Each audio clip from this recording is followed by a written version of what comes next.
Salve, sono Giulio Amadei Coles, il vostro Italian Language Coach. Benvenuti su Italy Rocks. Questo mio canale YouTube vi offre una serie di aiuti linguistici per sostenervi e assistervi nello studio della lingua italiana parlata. Ad ogni livello di apprendimento vi troviate. Voglio cominciare questo quinto scontro di titani con una domandina facile per voi. Immaginate questa scena. Arrivate alla fine di una settimana di duro lavoro. Non avete potuto avere un momento di sosta durante i passati 5 giorni. Adesso è venerdì. Siete finalmente arrivati a casa e siete pronti per passare un weekend a favola con i vostri amici. Delle 2 frasi che vedete sullo schermo. Prima frase: Luisa, ho finito, arrivo. Seconda frase: Luisa, sono finito, arrivo. Quale usereste per dire alla vostra amica Luisa che siete pronti per godervi il meritato riposo?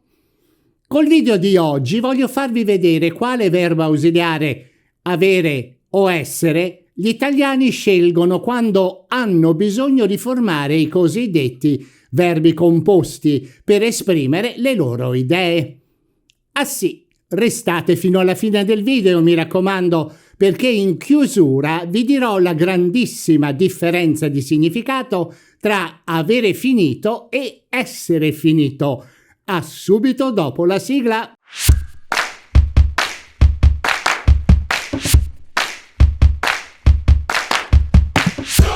Un altro problema che molti studenti della lingua italiana incontrano prima o poi nel loro percorso di studio è quello della scelta corretta del verbo ausiliare avere oppure essere quando devono formare il passato prossimo di un verbo in italiano. Questa forma verbale composta è formata da 2 parti. La prima parte è l'indicativo presente dell'ausiliare avere o essere. La seconda parte è il participio passato del verbo che volete usare. Nel caso non sappiate, oppure per voi questa forma impersonale del verbo non è chiara, vi consiglio di guardare l'inizio del mio video Participi aggettivati e sostantivati, dove spiego come si forma il participio passato di un verbo. Ma c'è qualche vantaggio a studiare bene come si mette insieme questo verbo composto? Sì ragazzi, ce ne sono parecchi. Vediamo le 2 principali. Primo vantaggio: è semplice da formare e da coniugare. Il secondo vantaggio è per voi probabilmente più importante: il fare pratica con l'indicativo presente dei 2 verbi ausiliari. Per questi 2 motivi il mio consiglio per voi è quello di usare sempre il passato prossimo ogni volta che dovete parlare di azioni accadute nel passato. Ora torniamo al tema principale del video di oggi. Quale ausiliare scegliere tra avere e essere quando volete coniugare il passato prossimo? Esiste una regola facile e soprattutto generale che potete usare per decidere quale verbo ausiliare scegliere. Ho però bisogno di introdurre il concetto di complemento oggetto. Voglio spiegarvi cos'è il complemento oggetto facendo uso di 2 frasi esempio. Prima frase: Luigi mangia una mela. Luigi è il soggetto, cioè è la persona che fa l'azione di mangiare. Ora chiediamoci: che cosa mangia Luigi? La risposta è facile. Luigi mangia una mela, che è il complemento oggetto. Seconda frase: Luisa porta Carlo alla festa. Luisa è il soggetto, cioè è la persona che fa l'azione di portare alla festa. Ora chiediamoci: chi porta alla festa? Anche in questo caso la risposta è facile. Luisa porta Carlo alla festa. Carlo è il complemento oggetto. Per ricapitolare, possiamo dire così: il complemento oggetto è la cosa oppure la persona su cui ricade l'azione che il verbo descrive. Come si riconosce? Facilissimo, perché il complemento oggetto è la risposta alla domanda chi oppure che cosa. Se questa domanda ha una risposta, avete trovato il complemento oggetto. Il significato della parola complemento è quello di completare, cioè integrare, rendere più chiaro il senso e lo scopo dell'azione che il soggetto compie e che il verbo descrive attivamente. Penso che il modo migliore per darvi la regola generale sia quello di vedere insieme delle frasi con i due ausiliari. Ricordatevi, tutto ciò che dobbiamo fare è andare a caccia del complemento oggetto. Primo esempio: avere cambiato, essere cambiato. Prima frase con avere. La prigione ha cambiato Filippo. Il soggetto, la prigione, attivamente fece cambiare chi? Filippo, che è il complemento oggetto. Seconda frase, con essere. Sonia è cambiata moltissimo. Il soggetto è Sonia, il verbo è cambiare, ma rendetevi conto che non c'è complemento oggetto. Mi spiego meglio.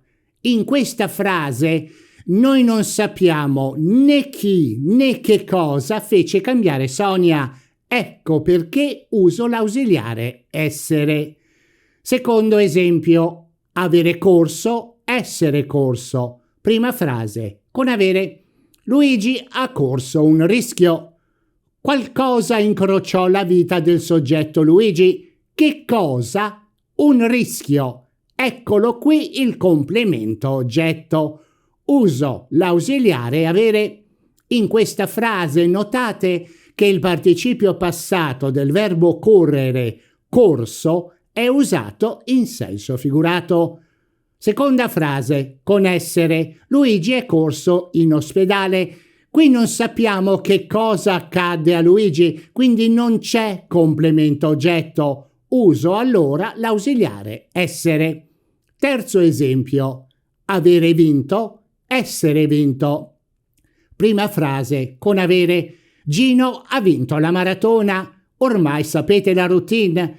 Che cosa vinse Gino? La maratona. Il complemento oggetto esiste. Uso allora l'ausiliare avere. Seconda frase con essere. Gino è vinto. In questa frase non c'è complemento oggetto. La frase non ci dice cosa oppure chi rese stanco il soggetto Gino. Ecco perché ho usato l'ausiliare essere. Osservate adesso questo esempio. Gino ha vinto. Sapreste spiegare perché nella frase ho usato correttamente l'ausiliare avere? Dopotutto, anche in questa frase, il complemento oggetto non c'è. Attenzione, il complemento oggetto c'è, è sottinteso.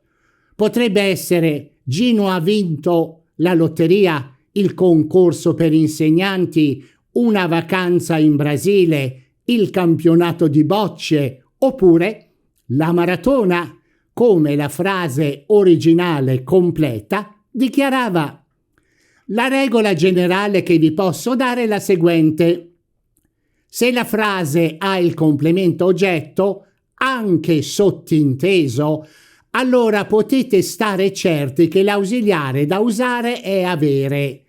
In termini di pura grammatica, il verbo usato in questo tipo di frase è un verbo transitivo attivo. Se invece la frase che avete in mente non ha il complemento oggetto, allora usate pure l'ausiliare essere. In questo caso la grammatica ha un nome per il verbo usato, verbo intransitivo. Per concludere la prima parte, vi ricordo che per individuare il complemento oggetto dovete farvi la seguente domanda mentalmente: chi oppure che cosa compie l'azione che il verbo descrive? Esistono però dei casi in cui la regola che vi ho dato non funziona perché è il significato della frase a cambiare a seconda se l'ausiliare è essere oppure avere. Quindi la scelta dipende dal significato che chi parla vuole trasmettere. Ricordatevi sempre che voi siete il capitano della vostra barca, nessun altro. Vediamo 2 esempi. Primo esempio: avere volato, essere volato. Frase con avere: l'aereo ha volato per 8 ore. Frase con essere: l'aereo è volato via. L'ausiliare è avere quando il volo è un'azione continuata nel tempo. La frase indica che sono state 8 ore di volo continuato. Rimaniamo per un momento sulla stessa frase. L'aereo ha volato per 8 ore.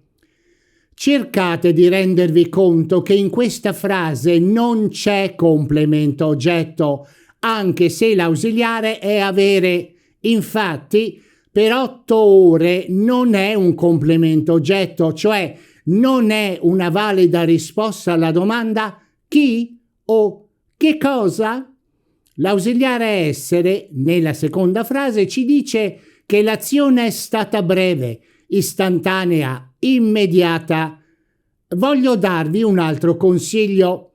Ogni volta che il verbo volare è usato con senso figurato, oppure si tratta di un vero volo ma non di un aereo, usate sempre l'ausiliare essere. Alcuni esempi: il cappello è volato via, sono volati insulti, il libro è volato dal 5° piano. Secondo esempio: avere migliorato, essere migliorato. L'ausiliare avere indica che il soggetto è animato, cioè è persona oppure animale. Grazie a Dio Sandro è migliorato. L'ausiliare essere indica invece che il soggetto è inanimato. Per esempio, il tempo. Gina, il tempo è migliorato. Eccoci alla fine del nostro video. Come promesso, voglio rivelarvi la differenza tra avere finito e essere finito. La frase «Luisa, ho finito, arrivo» significa che chi parla ha portato a termine quello che stava facendo ed è pronto per godersi la serata con Luisa e compagnia. Può finalmente rilassarsi. E vi siete accorti che anche in questa frase il complemento oggetto è sottinteso? Per esempio, potrebbe essere «Ho finito il lavoro», «di vestirmi», «il mio workout» e così via. Quindi, in questo caso, la regola generale vale. La frase «Luisa, sono finito, arrivo» ci mette di fronte alla disperazione più totale. Tutto nella vita di questa persona ha fallito, il suo futuro è nero come il carbone. Purtroppo la decisione di questa persona è finale, definitiva. Quell'arrivo si potrebbe certamente interpretare come un augurio di rivedere Luisa nell'aldilà. Quindi ricordatevi sempre di usare avere quando volete comunicare ai vostri amici che siete pronti per andare a vivere. Bene, è tutto per questo video. Se il video vi è piaciuto, allora pollicione su e cliccate subscribe e la campanella per le notifiche di nuovi video. E ricordatevi sempre, it's my job to make your Italian sound terrific. Ciao, a presto!